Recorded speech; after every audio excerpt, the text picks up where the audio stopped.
예배 나오신 모든 성도님들을 주님의 이름으로 환영합니다. 이 시간 기도하며 수요예배 시작하겠습니다. 하나님 감사합니다. 지난 3일간 주님께서 부족하고 연약한 저희를 붙들어 주셔서 건강과 또 삶의 평안 지키며 살 수 있었음을 감사드립니다. 그러나 여전히 부족하고 연약하여 하나님께서 붙들어 주시지 않으시면 설 수 없음을 우리 연약함을 고백합니다. 새로운 마음으로 늘 주 앞에 헌신하고자 다짐하지만 지혜도 없고 믿음도 부족하여 늘 쓰러집니다. 주님 성령 충만 주셔서 감당할 수 있는 능력 허락하여 주옵소서. 때로는 지혜가 없어 혼돈스러울 때 지혜를 주시고 어디로 가야 할지 모를 때 우리의 길을 주님께서 밝혀주시며 무엇을 해야 될지 모를 때 주님께서 소명과 비전을 주셔서 마땅히 해야 하고 가야 할 길을 가는 저희 될 수 있도록 인도하여 주시옵소서. 다시 한번 하나님을 향한 사랑이 결단되고 하나님의 나라를 위해 헌신하겠노라 결단하는 이 밤 될 수 있도록 주님 축복하여 주옵소서. 감사드리며 예수 그리스도 이름으로 기도합니다. 아멘.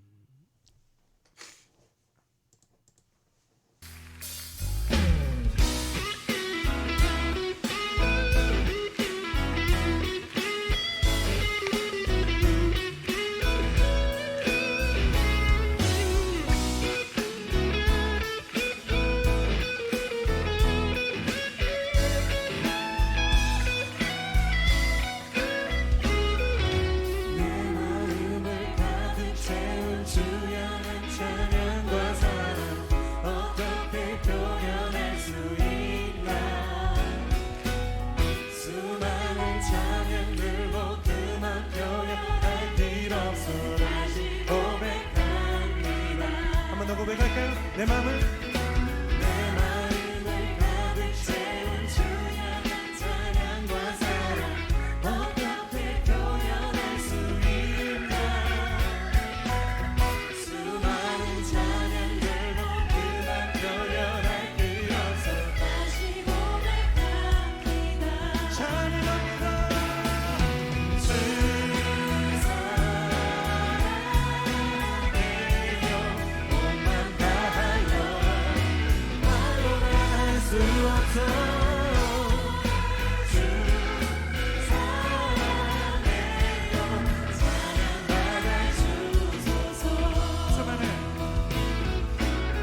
수많은 멜로디와 찬양들을 드렸지만 다시 고백하기 원하네. 주님은 나의 삶의 중심 되시옵니.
주님 사랑 다시 고백한 찬양 주신 감사해요.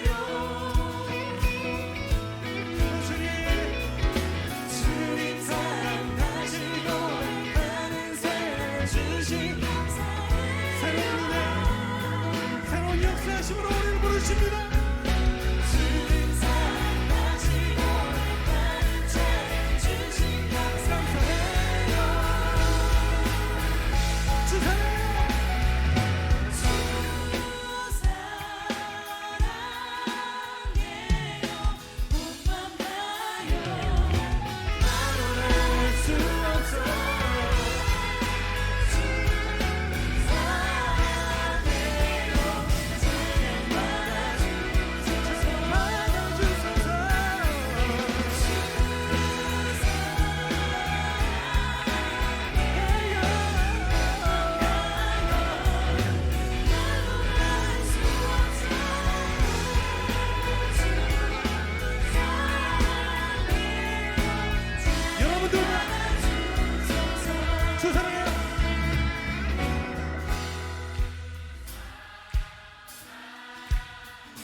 경배하리 주 하나님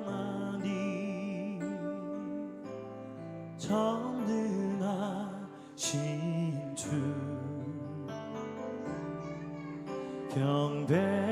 경배하리 평화의 왕 주를 사랑합니다 찬양하세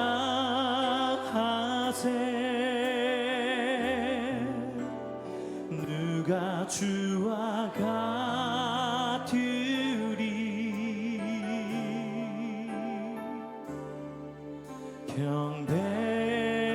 경배하리 주 하나님 전능하신 주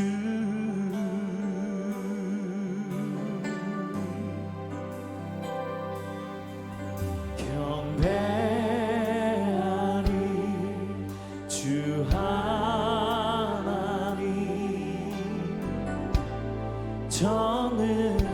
전능하신 주 경배하리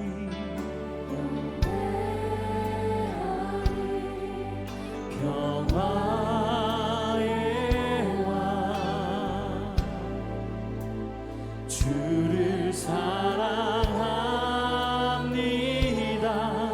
찬양하세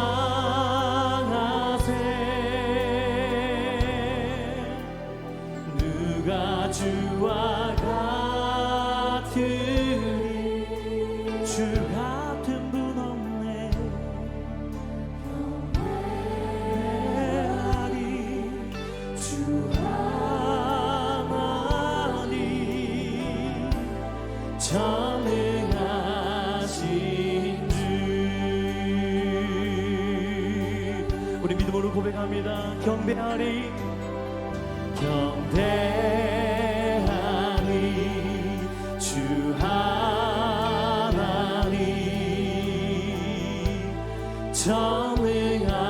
전능하신 주 경배하리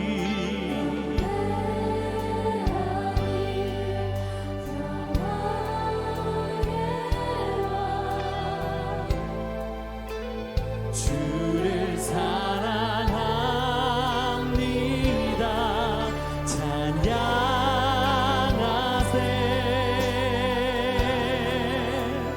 누가 주와 같으리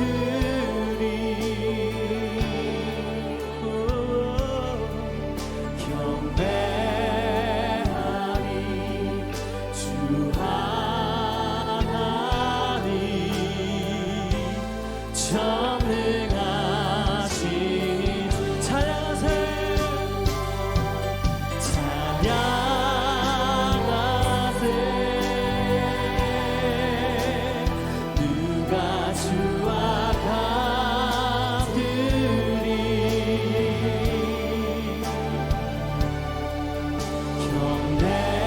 경배하리 주 하나님 전능하 우리 다시 한번 두 손 높이 들고 찬양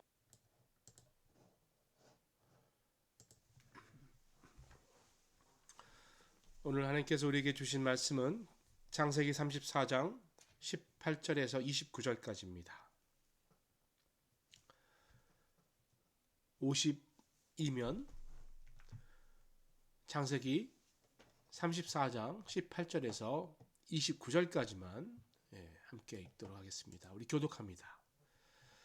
그들의 말을 하몰과 그의 아들 세겜이 좋게 여기므로 이 소년이 그 일을 행하기를 지체하지 아니하였으니 그가 야곱의 딸을 사랑하며 그는 그 아버지의 집에서 가장 존귀하였더라.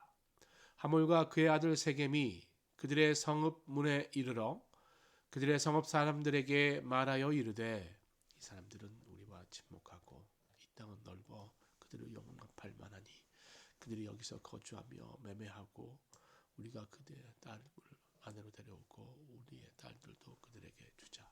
그러나 우리 중에 모든 남자가 그들이 할례를 받음과 같이 할례를 받아야 그 사람들이 우리와 함께 거주하여 한 민족 되기를 허락할 것이라. 그러면 그들의 가축과 재산과 그들의 모든 짐승이 우리의 소유가 되지 않겠느냐. 다만 그들의 말대로 하자. 그러면 그들이 우리와 함께 거주하리라. 성문으로 출입하는 모든 자가 하몰과 그의 아들 세겜의 말을 듣고 성문으로 출입하는 그 모든 남자가 할례를 받느니라. 제3일에 그들이 아직 아파할 때 야곱의 두 아들 디나의 오라버니 시몬과 레이가 각기 칼을 가지고 가서 몰래 그 성읍을 기습하여 그 모든 남자를 죽이고 칼로 하물과 그의 아들 세겜을 죽이고 디나를 세겜의 집에서 데려오고 야곱의 여러 아들이 그 시체 있는 성읍으로 가서 노력하였으니 이는 그들이 그들의 누이를 더럽힌 까닭이라. 그들이 양과 소와 나귀와 그 성읍에 있는 것과 들에 있는 것과 같게요 그들의 모든 재물을 빼앗으며 그들의 자녀와 그들의 아내들을 사로잡고 집 속의 물건을 다 노략한지라. 아멘. 네, 31절까지 내용이 좀 많아서 30절부터 31절 그리고 35장의 5절까지를 사순절 지나고 4월 달에 연결해서 또 함께 보기로 하고요. 오늘 말씀을 좀 두 개 이렇게 나누어서 보겠습니다. 오늘은 18절에서 29절 내용 바라보는데요. 하란에서 가나안까지 올 때까지 하나님의 특별한 도우심이었죠. 야곱은 가나안 생활이 평탄할 줄 알았는데 특별히 또 이스라엘이라는 이름까지 하나님하고 씨름해서 이스라엘 이름까지 받았으니까 당연히 그렇게 생각했는데 그렇지 않았죠. 세겜에서 장막을 세울 수 있는 땅을 구하게 되고 거기서 하나님의 제단을 쌓으면서 엘로헤 이스라엘이라고 불렀지 않습니까? 이스라엘 하나님이 오늘까지 강한 손으로 나를 붙들어 주셨다. 앞으로 내가 평탄하다. 뭐 이런 고백을 한 부분입니다. 그런데 얼마 되지 않아서 딸 디나가 그곳 원주민에게 강간을 당하는 일이 벌어졌습니다. 또 그냥 주민이 아니라 그 지도자, 그 땅의 추장, 세겜이었던 사실이 너무나 충격적이었습니다. 야곱은 어떻게 일을 해결할지 몰라서 아들들이 올 때까지 기다렸죠. 그리고 아들들은 참을 수 없는 분노를 느꼈습니다. 그들은 세겜을 절대로 용서하지 않기로 결심하고 사실 그들을 속이게 됩니다. 그렇게 디나를 좋아한다니까 결혼은 시켜주겠지만 그 전에 이스라엘 사람들처럼 세겜과 모든 민족, 모든 남자가 할례를 받아야 된다라고 이야기합니다. 세겜은 그것을 의심하지 않고 그대로 받아들이고요. 또 그렇게 하기 위해서 오히려 주민들을 설득하게 됩니다. 남자가 할례를 받으면 며칠 동안 고통을 받고 고생하는데 그럴 때 야곱의 아들들이 칼을 가지고 들어가서 세겜 사람들을 다 죽입니다. 그 성을 아주 함락시키고 노략하게 되죠. 또 아이들과 여자는 잡아가는 그런 일을 벌이게 됩니다. 자신들의 행동 너무나 악한 행동이지요. 그것을 아버지 야곱이 뭐라 하지만 전혀 죄의식을 느끼지 않습니다. 가장 의로워야 되고 가장 분별력 있어야 될 하나님의 사람 또 야곱의 집안 식구들이 이렇게 무자비하고 잔인한 보복을 했다는 것 사실은 너무나 무섭고 경악을 금치 않을 수 없습니다. 이 비극을 통해서 우리는 무엇을 하나님의 어떤 뜻을 발견할 수 있는가? 보통 우리가 예상치 않는 어려운 일을 겪게 되면 복수하고자 하는 마음이 듭니다. 그리고 보복하고자 갚아주고자 하는 마음이 들 때 또 이것이 문제에 따라 다를 수 있습니다만 가족을 지키는 일이나 그러면 10배, 20배, 100배 보복해도 된다라는 어떤 그런 마인드가 있을 수도 있습니다. 근데 여러분 과연 그럴까요? 하나님의 백성이고 하나님을 예배하고 하나님처럼 긍휼을 베풀어야 될 우리가 그런 죄성 있는 모습을 가지고 그대로 사는 게 과연 옳은 것인가? 오늘 말씀 통해서 돌아보는데요. 자, 일단 다시 처음부터 돌아가서 하나님께 서원한 대로 베델로 가지 않고 베델 근처의 세겜 땅에 정착합니다. 그러다가 이제 험악한 일을 당하게 되죠. 아마 야곱은 자기가 사랑했던 딸이 그런 일을 겪었음으로 인해서 정말 정말 고통스러웠을 것입니다. 그런데 이제 거기서 그 고통이 끝난 것이 아니라 이제 오늘 본문 말씀 보니까 그 고통은 수백 배 가중되는 것이죠. 여동생의 소식을 들은 야곱의 아들들 세겜 사람들을 칼로 진멸한 것입니다.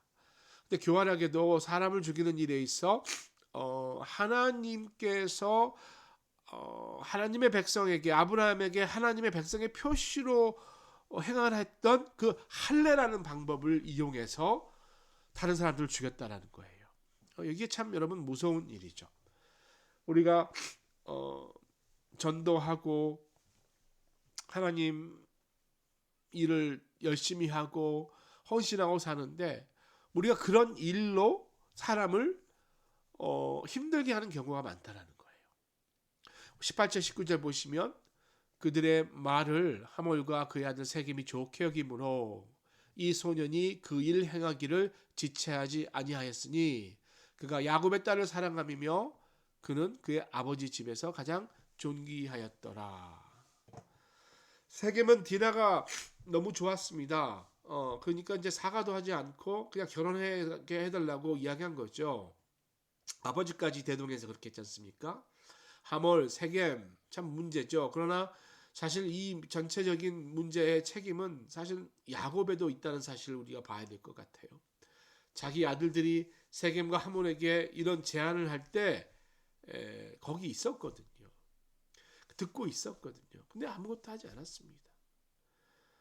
세겜과 하몰 또 그 세겜의 백성들이 자기들처럼 하나님 백성 되기를 원하는 마음이 아니었던 것이 있죠. 그냥 야곱은 별 탈 없이 어떻게 하고 얼탈 없이 조용히 넘어가고 잘 지냈으면 좋겠다. 현실적인 문제만 생각했던 거예요. 자기는 이방인 신세로 이 땅에 있어야 되니까 잘못하면 쫓겨날 수도 있잖아요. 그러니까 어떻게 잘 지내볼까 이것만 생각했던 것이에요. 사실 야곱이 이 아들들이 그렇게 제안했을 때 말렸어야죠. 아들들의 제안을 거부했어야죠. 할례라는 것은 결혼을 하기 위해서 사용하는 그런 방식이 아니다. 그럼 하나님을 욕되게 하는 것이다. 일단 디나를 찾아오고 차근차근 기도하면서 이 문제를 생각해보자 이렇게 이야기가 되는데 어떡합니까? 20절에서 23절까지 말씀이죠. 하몰과 그의 아들 세겜이 그들의 성읍문에 이르러 그들의 성읍 사람들에게 말하여 이르되 이 사람들은 우리와 친목하고 이 땅은 넓어 그들을 용납할 만하니 그들이 여기서 거주하며 매매하게 하고 우리가 그들의 딸들을 아내로 데려오고 우리의 딸들도 그들에게 주자. 그러나 우리 중에 모든 남자가 그들이 할례를 받음 같이 할례를 받아야 그 사람들이 우리와 함께 거주하여 한민족 되기를 허락할 것이다. 그러면 그들의 가축과 재산과 그들의 모든 짐승이 우리의 소유가 되지 않겠느냐. 다만 그들의 말대로 하자. 그러면 그들이 우리와 함께 거주하리라. 세겜과 하몰은 이제 백성들을 설득해요. 이제 결혼하게 해주기 위해서 또 물건도 교환하고 장사도 해주게 하고 교류하면서 하다 보면 이들이 부자니까 결국 이들이 가진 것도 다 우리께 되지 않겠느냐. 아무튼 이런 감언이설 같은 말로 꼬셨는데 또 그 말을 백성들은 다 들었다는 거예요. 그러니까 지도자의 말에 순종하는 백성들이었던 것이죠. 왜냐하면 여러분 사람은요 아무리 지도자가 좋은 말을 해도 그냥 무조건 따르지는 않죠. 나한테 유익이 있을 때 따르는 거거든요. 단순히 남을 위해서 자발적으로 수고하고 고통을 감수하는 경우는 사실 보기 힘듭니다. 그렇게 사는 사람들은 정말 믿음의 사람들이고 위대한 사람이겠죠. 어쨌든 세겜의 사람들은 자신에게도 경제적 유익함이 있다고 생각했기 때문에 그들의 지도자의 말을 따른 것입니다. 그리고 모든 남자가 다 할례를 받게 됩니다. 할례를 받으면 남자가요 움직이지 못합니다. 고통스럽죠. 보통 2, 3일 동안은 잘 움직이지 못하는데 물론 이제 요즘에는 마취제도 있고 진통제, 뭐 항생제가 있지만 그 당시에는 뭐 아무것도 없었잖아요. 그럼에도 불구하고 즉시 그 일을 해냈다라는 것. 그러고 보니까 그 지역은 좀 힘들었던 것 같아요. 가난했던 것 같아요. 세계민이라는 동네가 사실 부자 동네가 아니었습니다. 돈 있는 사람들이 마침 자기네한테 왔는데 그들이 원하는 거 좀 들어주면 나한테 이익이 있는 거 아닌가 이렇게 생각했던 거예요. 요즘 그 미국의 공장을 세우는 일이 다시 좀 이렇게 늘어나고 있습니다. 이제 미국의 경제 정책이죠. 전에는 중국 뭐 또 동남아 지역에 공장을 세우고 거기서 싸게 물건을 들여왔다면 이제 미국의 일자리를 위해서 미국의 공장들을 짓기 시작하는데 지금 반도체 문제는 굉장히 지금 골치 아픈 상황이 우리 한국에 좀 닥친 상황이죠. 우리 온태리오에도 비슷한 게 있죠. 자동차 조립 공장이 있습니다. 우드스탁인가요? 우드스탁에도 있고 또 케임브리지도 있고 아무튼 온태리오에도 이렇게 조립 공장들이 있는데 사실 그 공장이 그 마을 시골 마을에 들어오면 그 마을은 굉장히 부유해집니다.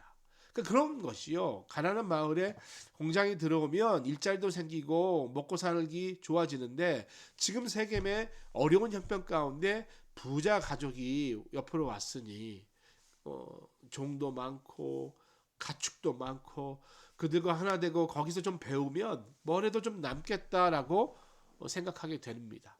세겜 사람들이 할례가 좋아서 받은 건 아니겠죠. 그러나 그들의 지도자가 설득하니까 저 야곱을 붙들어서 뭔가를 얻어내자 이런 말 아니겠습니까?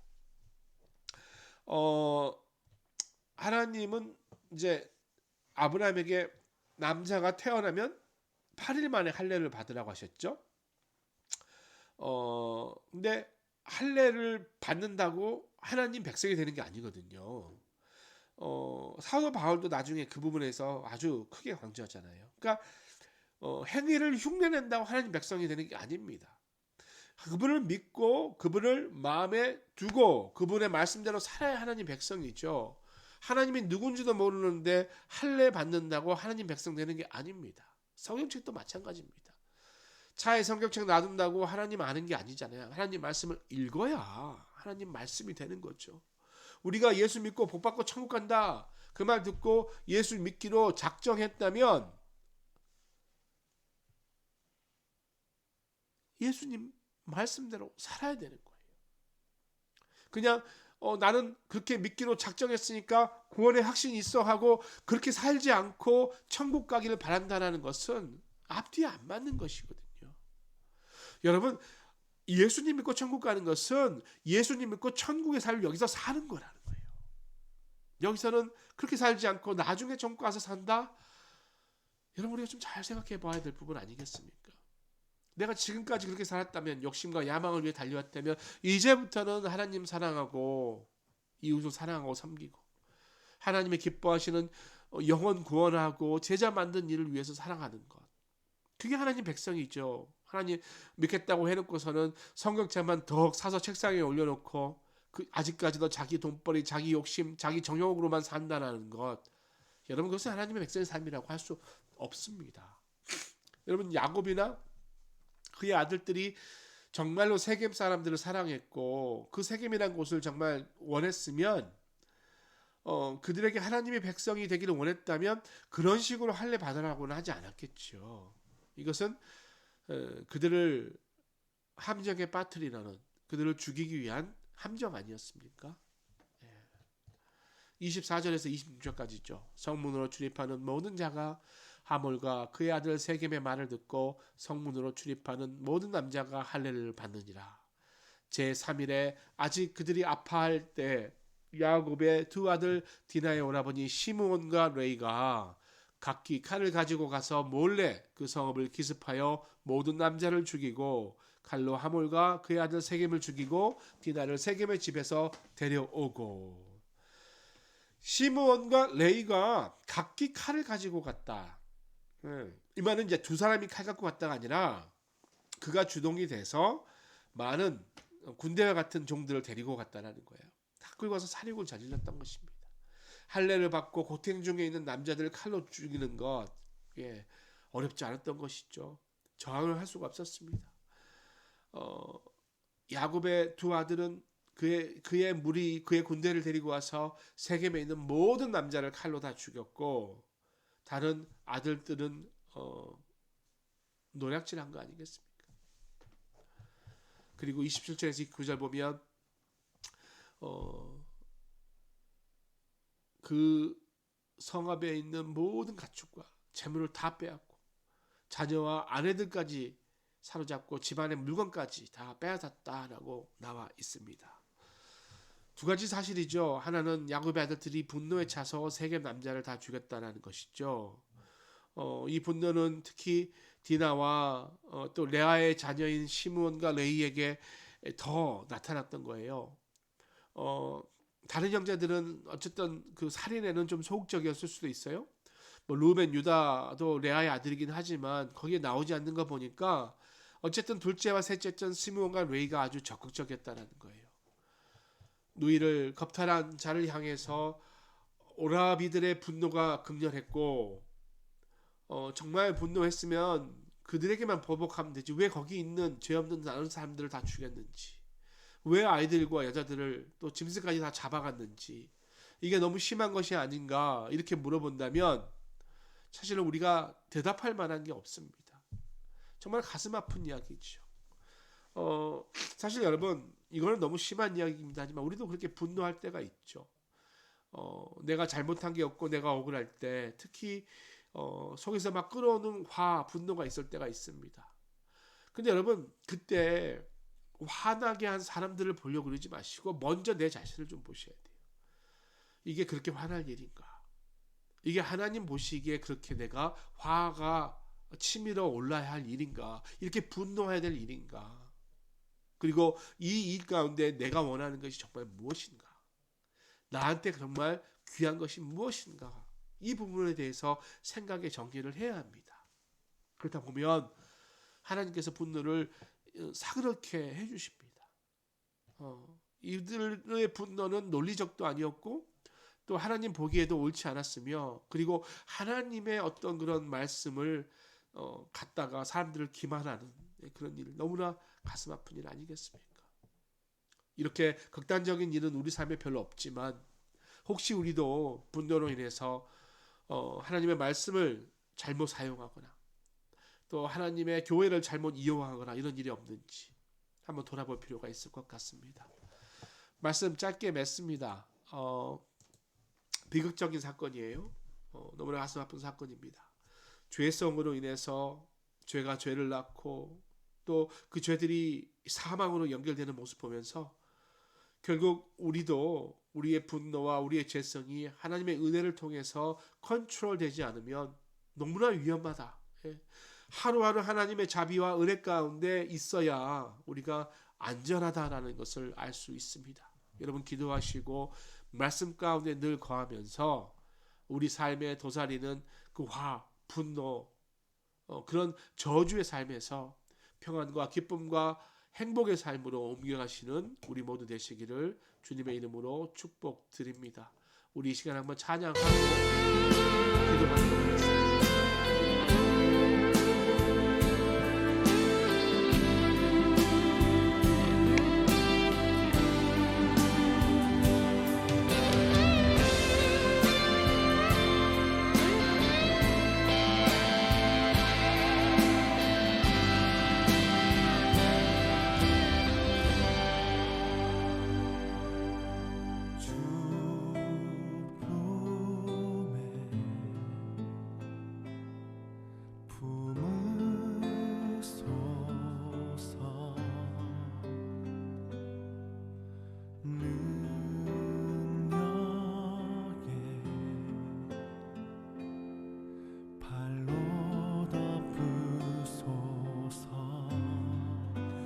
거친 파도 날 향해 와도 주와 함께 날아오르리. 폭풍 가운데 나의 영혼 잠잠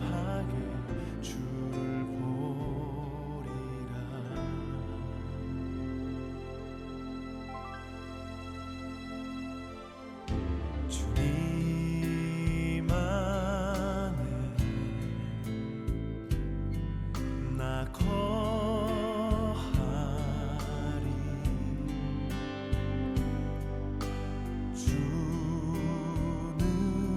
주는요 나 잠잠히 믿네 거친 파도 날 향해 와도 주와 함께 날아오르리 폭풍 가운데 나의 영혼 잠잠하게 주를 보리라 거친 파도 날 향해 와도 주와 함께 날아오르리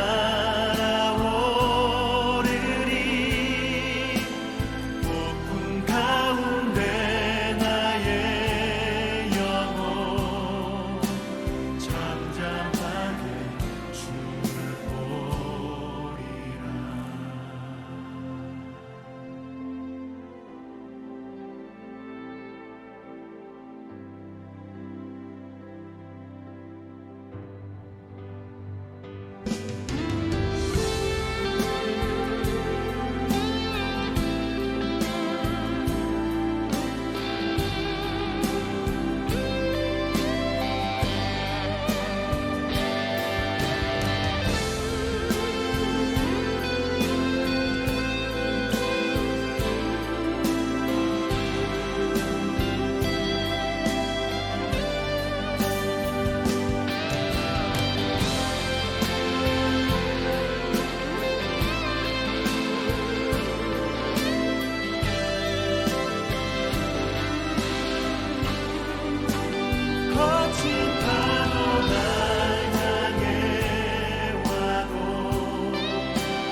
주품에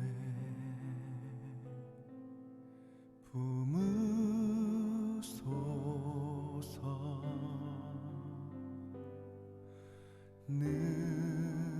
능력에 발로 덮으소서 거친 파도 날 향해 와도 주와 함께 날아오르리 폭풍 가운데 나의 영혼 잠잠하게 주를 보리라.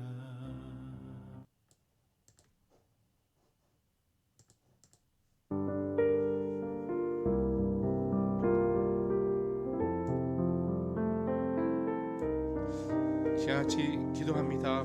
기도할 때 우리 자신들을 위해서 한번 기도하고요. 또 우리 가족들 위해서 기도하는데 살면서 예상치 못하게 겪는 그런 어려움들이 있습니다.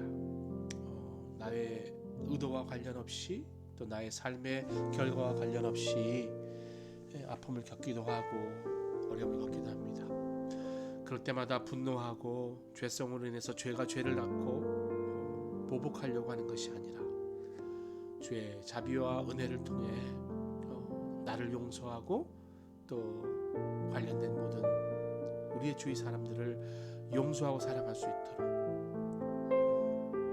용서하지 않고 보복한다면 그것은 타인의 생명을 앗아든 그런 아픈 일이라는 사실을 기억하면서 하나님께 인내와 또 오래 참음과 또 용서의 마음을 주시라고 한번 기도하겠습니다. 기도합니다.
우리 이 시간 계속해서 우리 주위에 있는 환우들을 위해서 기도합니다.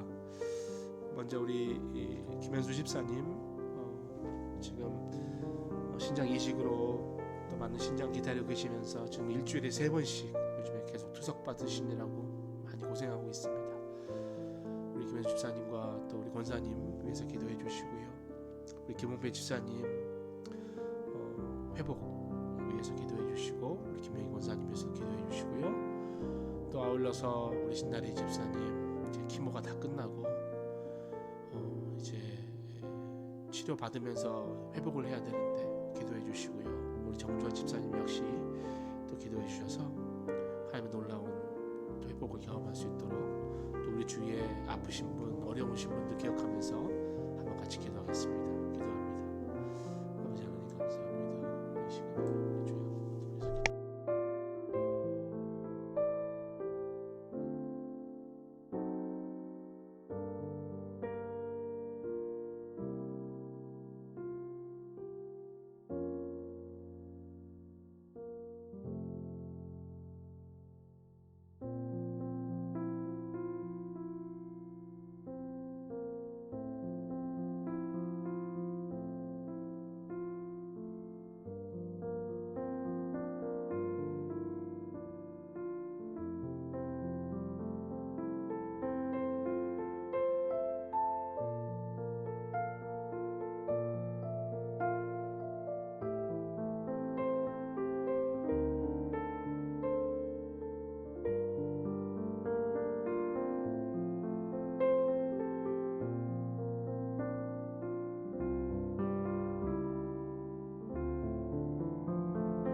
이제 마지막으로 교회를 위해서 특별히 이번 주일 예배는 연합 예배로 드리는데 주님교회 18주년 창립 예배이자 우리 장로 또 권사 임직식이 있습니다.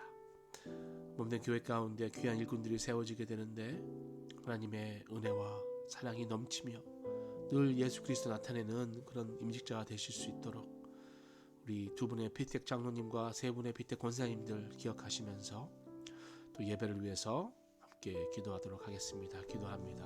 하나님 2018년 동안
하늘에 계신 우리 아버지, 아버지의 이름을 거룩하게 하시며 아버지의 나라가 오게 하시며 아버지의 뜻이 하늘에서와 같이 땅에서도 이루어지게 하소서. 오늘 우리에게 일용할 양식을 주시고 우리가 우리에게 잘못한 사람을 용서해 준 것 같이 우리 죄를 용서해 주시고 우리를 시험에 빠지지 않게 악에서 구하소서. 나라와 권능과 영광이 영원히 아버지의 것입니다. 아멘.